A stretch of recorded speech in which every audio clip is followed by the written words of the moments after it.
Gran Casino de Ceuta les ofrece La Voz del Faro.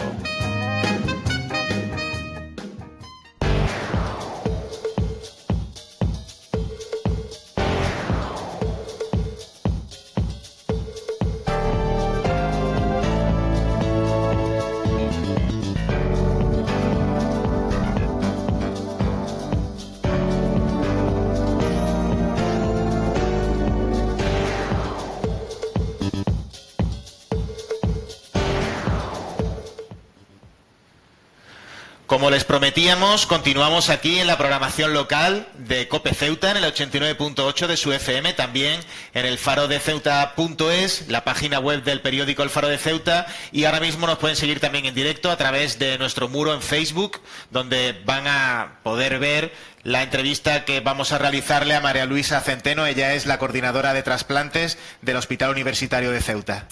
Sí, así es. Muy buenas tardes. Muchas gracias. El motivo de nuestra invitación a este espacio se debe a que el pasado 27 de febrero fue el Día Nacional del Trasplante de Órganos, y nos gustaría, bueno, aprovechando esta ocasión, con motivo de este Día Internacional, pues conocer de este Día Nacional, nos gustaría conocer, en el caso de los ceutíes, qué tenemos que hacer si queremos ser donantes de órganos.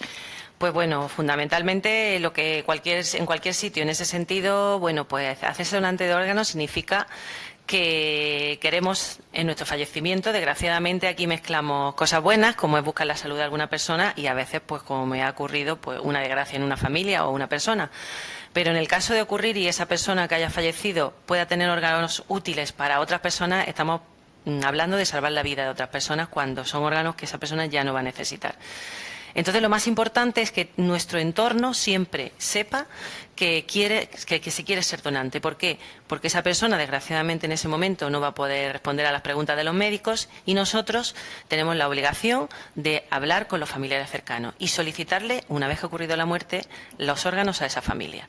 Si esa familia tiene muy claro que esa persona que ha fallecido tenía clarísimo que quería donar sus órganos y aportar esa ayuda a cualquier otra persona que la necesitara, pues no va a haber ningún problema. Lo importante es la concienciación de la familia y de cada uno de nosotros, y comunicar en voz alta y claro lo que nosotros queremos. Y María Luisa, ¿dónde tenemos que acudir quienes queramos hacernos donantes de órganos? ¿Dónde tenemos que acudir? ¿Hay algún registro, algún banco de datos donde puede figurar nuestro nombre? En algunas comunidades existe un registro que llamamos voluntades anticipadas, testamento vital, depende de cómo sea la nomenclatura que se dé, en la que uno de los aspectos es la donación de órganos. Es decir, ese testamento vital está realizado para definir cómo queremos que seamos, digamos, tratados por la medicina y cómo queremos que sea al final de nuestros días. Qué medios queremos que pongan a nuestro alcance o no. Podemos rechazar o aceptar los que queramos. Y uno de los apartados es la donación de órganos, es decir, qué quiero que ocurra con mis órganos si a mi fallecimiento pueden servir para algo, ¿no? También como es el lugar de decir, pues si alguien tiene una negativa clara, en ese momento la puede expresar. En nuestra ciudad todavía no funciona claramente. Se puede acudir al hospital, a atención al paciente, a hacer un documento, pues bueno, que se podría tener en cuenta y que nos ayudaría mucho a los médicos a la hora de la verdad, si pudiéramos, pudiéndolo consultar. Pero como tal, como en alguna, ya te digo que no está en todas las autonomías todavía regulado. Se va a ello y se conseguirá. Pero eso sería pues como el que en un testamento decide sus propiedades a dónde van. Lo de ahí es definitivo. Ahí ya sí que es verdad que los médicos no tendríamos que consultar ni preguntar a la familia. Simplemente si en ese testamento alguien ha dispuesto que desea dar sus órganos, nosotros le comunicaríamos a la familia que pasaríamos al proceso de donación y extracción de órganos. Pero mientras no ocurra, que esos son muy minoritarios, incluso en los lugares donde están los registros, es a través de nuestro entorno próximo. Que a aquellos a los que les preguntasen por nuestro órgano sepan claramente que nosotros queríamos ser donantes y que den su consentimiento. El otro día, coincidiendo con este 27 de febrero, Ingesa se congratuló del incremento que ha habido de donantes de médula ósea. Sin embargo, en cuanto a donación de órganos, estamos bastante atrás, por no decir que sí, es prácticamente nula la donación de órganos en Ceuta. En los últimos años sí. ¿Por qué somos tan reticentes los ceutíes? Bueno, pues tenemos varias circunstancias. Nosotros tenemos una población pequeña, somos una ciudad pequeña, que por población, pues a lo mejor podríamos tener de media entre una cada año, cada 2 años, donaciones, ¿no? Este año pasado se han presentado la ocasión de 2 pacientes fallecidos que hemos hecho el mantenimiento. El mantenimiento, para que la gente me entienda, es un manejo complejo porque se trata de, cuando se declara ya la muerte encefálica, un cadáver, pero que está muy inestable y tiene un manejo clínico muy complicado, como de un paciente crítico. Entonces se intenta mantener de la mejor manera posible, porque de ello dependerá el futuro de esos órganos que se pudieran extraer. ¿Qué futuro van a tener en la persona que los reciba? Porque desgraciadamente no todos tienen el éxito que se busca, ¿no? Entonces, cuanto más calidad se mantenga ese órgano en el cuerpo del que procede, mejor será luego el injerto en el paciente que lo reciba. Pero llegado el momento de la entrevista familiar, fueron 2 negativas familiares. Ahí sí podemos decir, las enfermedades aparecen cuando aparecen, ahí no podemos hacer nada, y cuantas menos aparezcan mejor. Eso es así. Pero una vez que aparecen y se detectan, lo importante es que estos problemas vienen, a mí me vienen fenomenal, para que la gente conozca este tema, le quite miedos, le quite prejuicios y sepa que es una generosidad enorme que se pide en un momento muy complicado a la familia. Por eso es muy importante, si previamente tenemos una idea preestablecida, y hombre, lógicamente conviene que positiva, llegado el momento que yo tenga que hacer la pregunta, en ese momento tan doloroso de la pérdida de un familiar, pues que la respuesta sea positiva. En este caso, pues fueron negativas. Hubiéramos tenido 2 posibles candidatos que no pudieron dar fruto. Sin embargo, como comenta, sí podemos presumir un poquito de la donación de médula, en la que yo he tenido mucha ayuda, pero que cuando yo llegué al cargo me puse de acuerdo con el Centro de Transfusiones de Jerez. Depende todo de ellos, o dependíamos todo de ellos, pero sabéis que se desplazan 6 veces al año en la ciudad, y con la complicación técnica que han tenido el año pasado, que no han podido venir. En ese caso, pues no hubiésemos quedado sin la posibilidad de hacer donante. Yo estoy totalmente de acuerdo con ellos y me coordino con ellos para continuar su labor, pero como les dije, voy a ser una unidad móvil permanente en Ceuta, con lo cual estoy accesible a cualquier persona que esté interesada en la información y en hacerse donante de médula en nuestro hospital cuando quieran. Pues María Luisa Centeno, coordinadora de trasplantes del Hospital Universitario de Ceuta. Ahora mismo tenemos, o hace unos escasos segundos, teníamos impreso en pantalla, de hecho ahora lo estamos viendo, un correo electrónico que hablas de que se puede contactar contigo, con el departamento directamente. Explícanos, ese correo electrónico, ¿para qué casos está habilitado? Pues este correo electrónico lo he utilizado mucho, sobre todo porque la gente joven se informa y se utiliza más para contactar con personas que han querido hacerse donantes de médula. Pero es un correo directamente solicitado por mí y que accede directamente a mí, en el que contesto cualquier duda, cualquier consulta que me pueda hacer la familia, las personas que quieran saber de donación en general, de médula en particular, entrevistarse conmigo, cualquier cosa relacionada con la donación, me tienen disponible para que a través del correo bien conteste vía correo, o bien me envían un teléfono y telefónicamente o en persona podemos entrevistarnos para lo que quieran.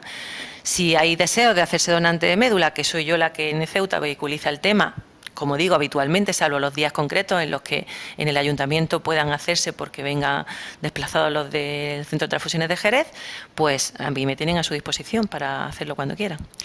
Voy a ponerle un supuesto de, bueno, hay una situación familiar en el que, bueno, uno de sus miembros, pues, se da la circunstancia, pues, que va a fallecer, se le plantea la posibilidad de donar los órganos. En ese caso, en el caso en el que el paciente haya manifestado que quiere ser donante, pero la familia no está por la labor o no comparte la visión del paciente, ¿qué opinión prevalece? ¿Prevalece la del interesado o prevalece la de la familia? Te contesto enseguida, pero antes quiero hacer una puntualización, para mí muy importante y para la gente. El enfermo grave, que tiene una enfermedad que le pueda llegar a la muerte, es llevado por su médico responsable. Hasta que esa muerte no se confirma y se diagnostica, es decir, ya hablamos de un cadáver, no entra a jugar, digamos, en ningún papel el coordinador de trasplantes. A mí me llamarían una vez que la muerte se ha ocurrido y está confirmada. En ese momento me llaman a mí y yo soy ya la que accedo a la familia para entrevistarte y solicitar los órganos. En este caso, a pesar de que he conocido gente que en sus ropas personales lleva un carnet de donante, que no tiene una vinculación legal, pero sí nos da una idea de esa voluntad de esa persona, pues los familiares cercanos, pues lo más cercanos son esposos o esposas, padres o hijos, dependiendo de las edades. Si es una negativa de ese familiar, tenemos que hacer caso al familiar y tenemos que hace la negativa. Hombre, nosotros apelamos si conocemos los deseos del donante por algún motivo o algún otro familiar nos lo ha manifestado o algún documento nos lo hace ver, salvo que el documento fuera un testamento vital, que eso no hay dudas. Tenemos que hacer caso a lo que diga la familia, aunque digamos, bueno, esta persona se ve que quería, que era su intención. Si hay una persona con la que lo entrevistamos, familiar directo, nos dice que no, no es posible que le hagamos la donación.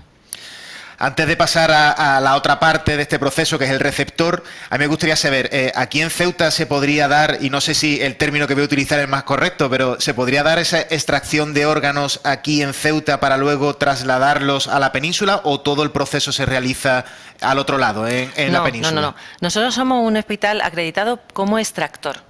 Es decir, nosotros hacemos detección, mantenimiento de ese posible donante y, llegado el caso, la extracción de órganos se haría aquí. Siempre cuando ha ocurrido, nosotros pertenecemos como área o como sección de funcionamiento dentro de la ONT al sector de Málaga. Entonces yo tengo contacto directo con el coordinador sectorial de Málaga en estos casos y él distribuiría con conexión con la ONT, que está además perfectamente organizado, qué personas se desplazan para hacer la extracción. Normalmente, pues urólogos en el caso de un riñón, un cirujano digestivo en el caso de un hígado. Son personas además especialmente expertas en eso, porque todos los cirujanos serían capaces potencialmente de hacerlo, pero para que la calidad de esos órganos sea extraída sea la mejor, pues se desplazan los equipos de extracción a la ciudad. Y entonces, bueno, pues se llevarían los órganos con todos los medios que ya están dispuestos, pues normalmente aéreos, para los hospitales donde están esperando. Para cuando eso ocurre, a través de las muestras de sangre que se han obtenido del paciente, la ONT tiene un listado de pacientes en lista de espera y se comprueban las compatibilidades. Entonces ya se está llamando a las personas que lo van a recibir en el punto que sea de España para ir al hospital implantador, que es a donde va a llegar el órgano. Precisamente acabas de mencionar el tema de la lista de espera. Aquí en Ceuta hay gente que está esperando un órgano. Claro. Como hablaba, como al ser una ciudad pequeña, de vez en cuando puede haber una persona en lista de espera de un hígado o de un corazón, pero lo habitual y frecuente es la lista de espera de trasplante renal. Entonces estamos hablando de personas que viven dependientes de una diálisis 3 veces en semana, conectados varias horas a una máquina, que les complica mucho tener una vida normal y calidad de vida. El trasplante de riñón les convertiría en una persona normal, totalmente independiente de cualquier máquina y libre de ir a donde quiera, cuando quiera. Entonces aquí siempre tenemos pacientes en lista de espera. De hecho, a lo largo del año se trasplantan habitualmente alguno que otro. Y eso va en función, bueno, pues de estar incluido en la lista de espera y que cuando surja el órgano adecuado, pues sea compatible con esa persona que espera recibirlo. Entonces, como digo, la ONT tiene un sistema de organización muy bueno, se pone en contacto con nosotros, nos avisa de que un ciudadano de Ceuta tiene un órgano esperándole en algún sitio y es trasladado de inmediato al hospital donde se va a hacer la técnica, porque bueno, es compleja y se reúnen determinados hospitales. Hay muchos hospitales en España extractores de órganos, pero muy pocos implantadores, porque ya es otra parte de la técnica pues compleja. Por ejemplo, hace un par de años recuerdo que en un acto que hubo en la Plaza de los Reyes, que de hecho estamos viendo las imágenes, tuvimos oportunidad de hablar con 2 personas receptoras, que creo que la compañera de realización, Úrsula Alcázar, nos puede pasar su testimonio, porque viene también a poner de relieve cuál es el sentimiento que le despierta ese acto de generosidad de que una persona pues le ceda sus órganos. Pues sí. África padecía una enfermedad renal. El trasplante de un riñón hizo posible que hoy pueda seguir disfrutando de la vida con el gesto más solidario que puede hacer una persona sin esperar nada a cambio. Yo va a ser ahora en julio, 7 años trasplantada. Y cada día más contenta del regalo que recibí de una donante que había tenido un accidente y había donado los riñones a Málaga y a mí me tocó uno, siendo hija de Ceuta. Pero vamos, muy feliz, muy feliz. Precisamente ayer fui a revisión y muy contenta con cómo tengo el riñón, que funciona de maravilla. Pero lo cuidamos como oro en paño. En principio, por no tener día, ni momento, ni hora, para no agradecerlo, el que me llamara a mí, que le podía haber tocado a otro y me tocó a mí. Y desde entonces, pues claro, sigo cada día pues agradeciéndole de que me deje estar al menos como estoy. Que se está completamente diferente que cuando se está en diálisis. Eso no quiere decir que allí yo me encontraba muy cómoda y muy bien, porque las enfermeras que hay allí son bellísimas personas, te tratan como lo que eres, como un ser humano. De hecho, ese es el lema de muchas de las campañas que se llevan a cabo, que donar un órgano es donar vida. Y yo creo que en estos casos, en estos dos ejemplos, que tengo por aquí apuntados los nombres, África Gracia y Carmen Campaña, bueno, pues queda patente, bueno, pues cuál puede ser el resultado de que, por ejemplo, hay uno de los casos que habla de que fue fruto, una víctima de un accidente de tráfico, pues bueno, ese gesto de solidaridad, pues le ha dado años de vida a esta mujer. Claro, es que ocurre una desgracia, pero ahí no acaba todo y se puede dejar algo muy bueno de esa desgracia. A mí me gustaría, pues creo que el tema de la donación sigue siendo interesante mucho, a mí me apasiona y desconocido para mucha gente, pero me gustaría destacar, por ejemplo, África, pues es conocida por diferentes motivos y también por mi profesión. Es una persona que se trasplantó un riñón en una edad en la que antes no se trasplantaba a nadie, por el riesgo tan importante de esa cirugía. Sin embargo, en los últimos 15 o 20 años, tanto las técnicas médicas, quirúrgicas, como la selección del receptor han mejorado tanto que gracias a eso es una mujer que tiene una calidad de vida magnífica y que tiene muchos años de vida por delante. Lo de la edad hoy es muy relativo. La calidad de vida es lo que más, digamos, determina cómo vive una persona, más que por los años. Entonces, pues dices, ¿por qué por tener 70 o 75 años no tengo la posibilidad, si la ciencia hoy me lo puede ofrecer, de vivir así de bien, ¿no? Entonces, bueno, pues le ha cambiado la vida radicalmente. En estos casos, la gente que vive pendiente de una diálisis, pues vive muy esclava de ella y tiene una pésima calidad de vida, comparado con lo que podemos hacer, porque no por tener más años tenemos derecho a tener menos calidad de vida, pero en esa situación en la que estaban ellas dos, pues puede haber una persona de 40 años o un niño de 15 años. Por suerte, eso también la medicina impide que hoy una persona que esté en diálisis vaya a fallecer por eso, pero su calidad y las complicaciones y problemas de salud que ocurren a lo largo de su vida le dificultan bastante la vida normal. Pero si estamos esperando un órgano como es el corazón o el hígado, es la vida lo que nos jugamos. El que está en lista de espera y no le llega a tiempo va a morir. No hay alternativa ni máquina que sustituya eso para siempre. Entonces estamos hablando de dar calidad de vida a mucha gente que se lo merece y de dar vida a gente que puede no tenerla, porque las cifras de donación en España, como digo, se van superando año a año. Nos superamos a nosotros mismos porque somos el primero en el mundo desde hace muchos años. Entonces, si superamos a alguien, somos nosotros mismos. Este año de nuevo se han superado los donantes por millón de población, que ha llegado a 46,9. De media, hay algunas comunidades que llegan a 70. Entonces, eso quiere decir que además la población española es muy solidaria en el fondo y está muy bien concienciada con el tema y que el sistema funciona bastante bien. Pero no hemos terminado, a pesar de poder presumir esos datos. ¿Cuándo terminamos? Cuando seamos autosuficientes. Es decir, cuando no haya nadie esperando en la lista de espera y sobre todo nadie muera esperando un órgano. Eso sería el objetivo máximo y al que se tiende, ¿no? Y ojalá algún día lleguemos, pero eso es lo importante. En todo momento estamos hablando del donante que ha perdido la vida, pero claro, también se pueden donar órganos en vida, es decir... Sí. Es que eso es un mundo tan grande el de la donación, porque ahora comentamos eso y también quería hacer otra puntualización. Sí, claro. Por ejemplo, en vida se puede dar médula, que eso sí que no causa ningún perjuicio a la persona que dona. Una persona sana que va a seguir siendo sana, se puede donar sangre. Yo siempre insisto en que empecemos por el principio. La sangre es como la llave de un hospital. Un hospital donde hay operaciones, donde hay partos, donde se atienden accidentes, sin sangre o derivados de la sangre, que son muchos, no hacemos nada. Entonces eso es lo primero.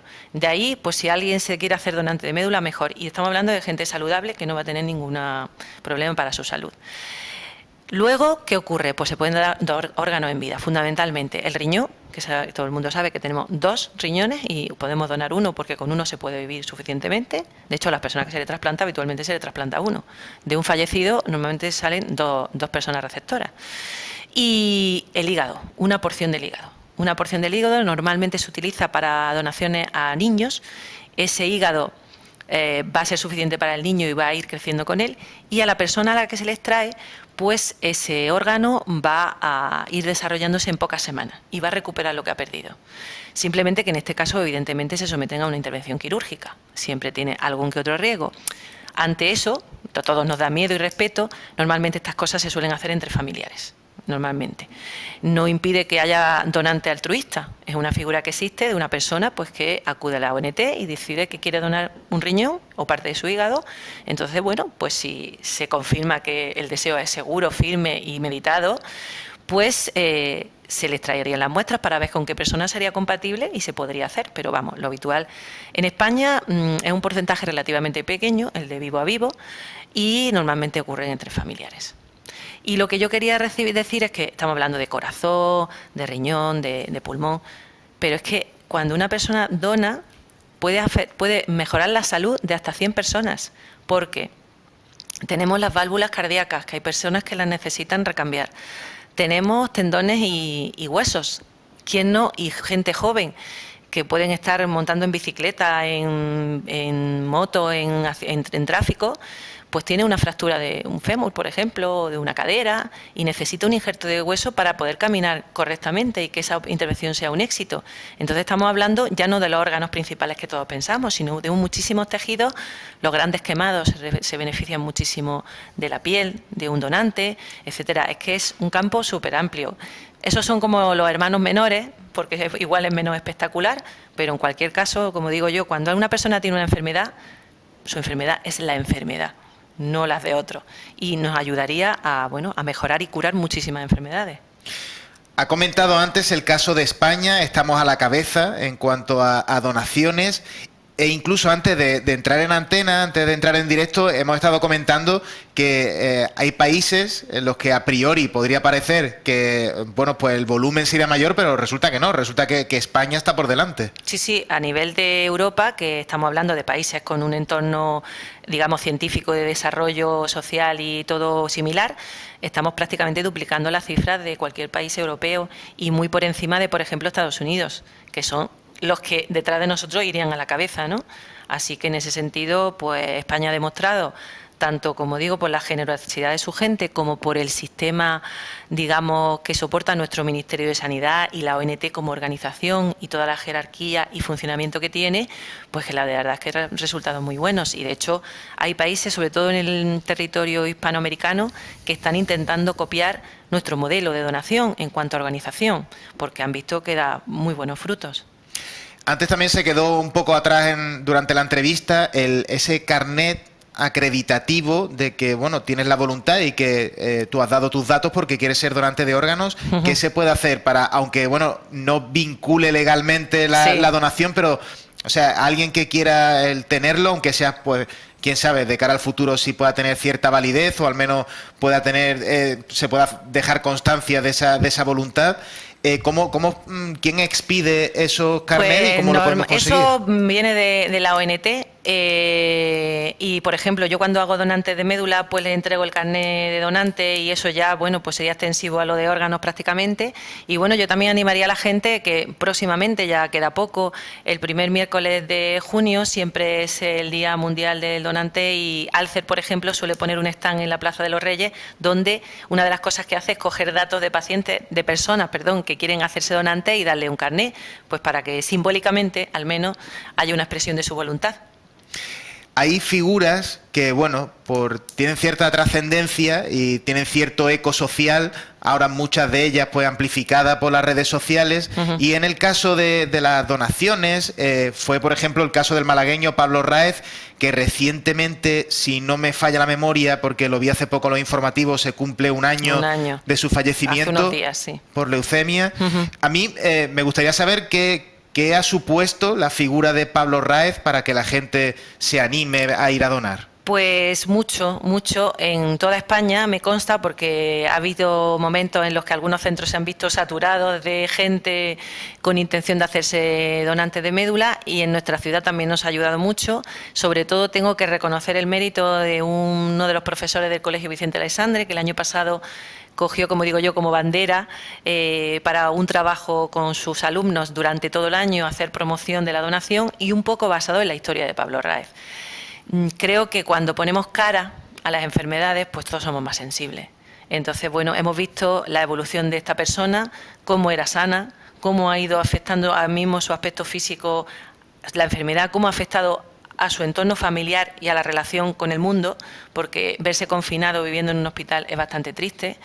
Entonces hemos visto pues como él, aún incluso ya finalmente sabiendo que él no se iba a beneficiar, porque todos los pacientes que tienen ese tipo de enfermedades no tienen el mismo tratamiento y no a todos les va a salvar una donación de médula ósea, pero hizo muchísimo por él y por todos. Y eso nos repercute a nosotros en positivo. Ocurre habitualmente, de vez en cuando salta a la luz pública algún caso concreto por algún motivo, y eso pues ayuda muchísimo, porque como digo, es poner cara a las enfermedades que vemos de forma abstracta, que ojalá siempre las tengamos de lejos desde el punto de vista personal o familiar, pero cuando una persona cuenta su historia, podemos solidarizarnos un poco más y ver lo que sufre y que puede tener remedio, porque cuando las cosas no tienen remedio no las tienen, pero es que si lo hay, vamos a buscarlo. También hay veces en las que el órgano, pues aparte de que puede ser rechazado por el receptor, hay veces que, claro, los órganos no tienen por qué estar, el hecho de que tú seas donante no quiere decir que ese órgano esté en buenas condiciones para hacer el trasplante. Claro. Normalmente cuando una familia tiene un familiar que ha hecho donante, la ONT le comunica los órganos que se han trasplantado y el futuro que han tenido esos órganos, porque nosotros legalmente en este país pues existe un total anonimato, no se puede saber qué persona recibe el órgano de nadie, ¿no? Pero sí por lo menos tener la satisfacción de que bueno, han dado vida o salud a determinadas personas. No siempre bien por el rechazo, a pesar de todos los estudios que se hagan de compatibilidad. El organismo es un mundo complejo y cada persona reacciona de su manera y puede rechazarse el órgano, aunque aparentemente fuese compatible, porque si no, no se haría el injerto, pues eso ocurre que en algunas ocasiones, incluso cuando ya se ve el órgano, el propio cirujano en la mano ve que no va a ser lo suficientemente viable, a veces ni se intenta. Entonces, de todos los órganos que se donan, se extraen de aquellos donantes, no todos son implantados, desgraciadamente, y no todos siguen el curso que se espera. Pero son un porcentaje muy bajo, la verdad, porque ya se elige a la persona que va a donar previamente, que se vea que tiene unas condiciones buenas. Los factores socioculturales también pueden jugar en contra del hecho de, bueno, que la gente, como hemos comentado al inicio de la entrevista, pues como que sea, no sé, no le termine de convencer el hecho de donar, aunque por mucho que sepan el destino que va a tener, pero que sean, no sé, un poco esquivos a la hora de decidirse por donar. Nuestra educación, nuestra cultura, nuestro origen, todo eso nos condiciona y nos establece prejuicios. A la medicina en general la gente le tiene miedo y respeto. Y la medicina pues ayuda mucho, aunque sea a veces con pinchacillos, ¿no? Como eso de asustar a los niños con que van al médico, ¿no? Bueno, los médicos no somos ogros que nos comemos a nadie, al contrario, intentamos ayudar a la gente. Eso nos condiciona muchísimo. Por eso yo quiero creer, en mi filosofía, que la formación y la información de esto daría donantes, pero por doquier. ¿Quién, conociendo todo esto, conociendo todo el beneficio y sabiendo que estamos hablando de un órgano que o ayuda a una persona que puede vivir o no sirve para nada, ¿quién podría decir que no? Pregunto yo. Quedo ahí, dejo esa pregunta, evidentemente con toda la información, toda la claridad que se quiera, todas las explicaciones que se quiera, pero con todo ese conocimiento cuando se tiene, creo que sería muy difícil decir que no.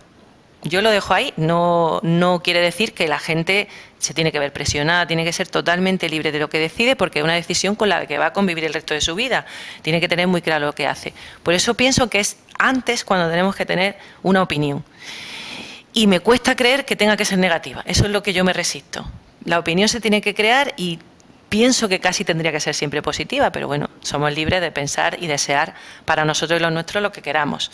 Pero yo animo a la gente a que se informe, a que investigue, a que conozca ese tema, porque cuanto más conocimiento haya, más adeptos tiene que haber a este tema y más promotores en general, porque a nosotros, por ejemplo, vosotros nos ayudáis muchísimo, hacéis a mucha población, a mucha gente y difundís nuestro mensaje mucho más que nosotros mismos, que a veces estamos un poco encerrados en un entorno laboral muy estricto y muy aislado, ¿no?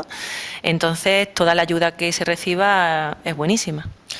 María Luisa Centeno, responsable y coordinadora del área de trasplantes del Hospital Universitario, nos quedan apenas unos minutos para finalizar, pero para aquellos que se hayan incorporado ahora, pues a través del 89.8 de su FM, en COPE, en la radio, o bien los que lo hayan hecho a través de la página web del Faro de Ceuta, me gustaría que volviésemos a recordar qué hay que hacer, pues quien quiera ser donante de órganos, qué pasos debe de seguir aquí en Ceuta. Pues yo les animaría a través del correo que ya está ahí sobreimpresionado en la pantalla, que se pusieran en contacto conmigo para que yo le diera toda la información en función de la que la requisiera.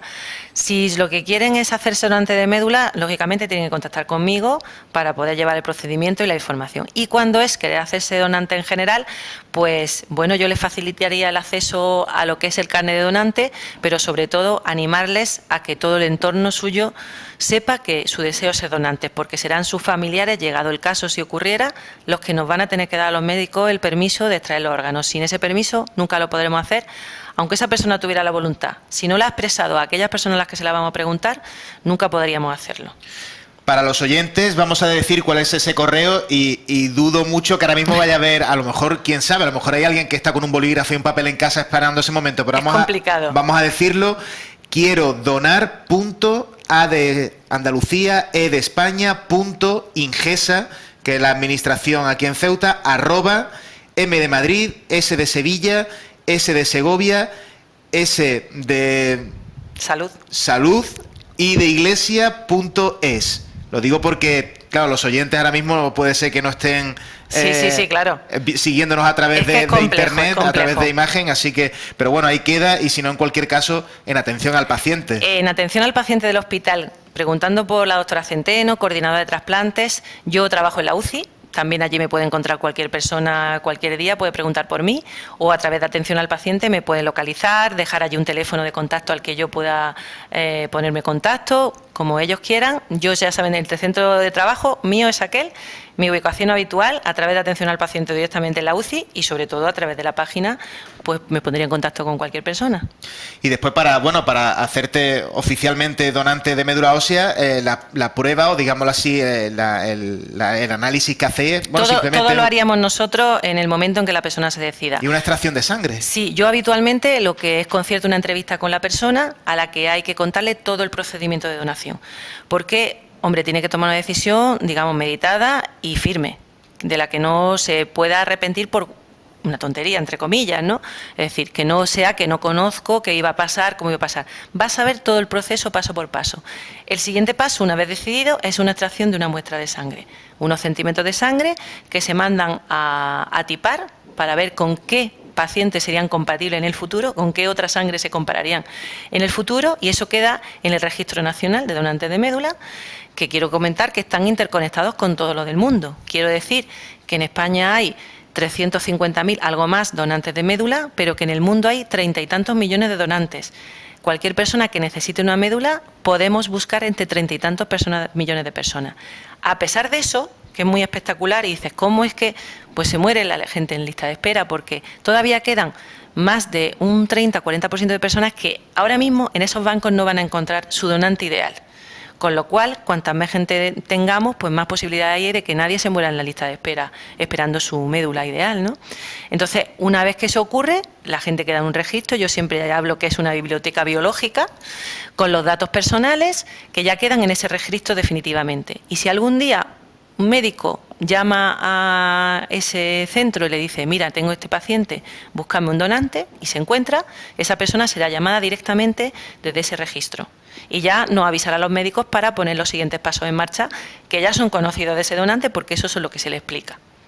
María Luisa Centeno, coordinadora de trasplantes del Hospital Universitario de Ceuta, muchísimas gracias. Esperamos haber ayudado a la ciudadanía a través de tanto de la emisión en directo de este programa como también a través de la radio a conformarse, a hacerse una opinión y sobre todo a decidirse. Sí, sí, yo agradezco muchísimo porque para mí esto es una ayuda importante y nada más que, bueno, que contéis conmigo para lo que queráis y cualquier duda o cualquier información siempre viene bien recordarla un poquito. Pues nosotros encantados, de todos modos nos veremos luego en el próximo acto que tenéis programado. Sí, por supuesto. Nos veremos allí. Muy bien. En este punto nos despedimos, vamos a dejarles con la mañana con nuestra compañera Montse Taboada y a continuación a las 2:20 regresamos con el informativo en clave local. Nosotros nos despedimos hasta el lunes y les deseamos un feliz fin de semana. Gran Casino de Ceuta les ha ofrecido La Voz del Faro.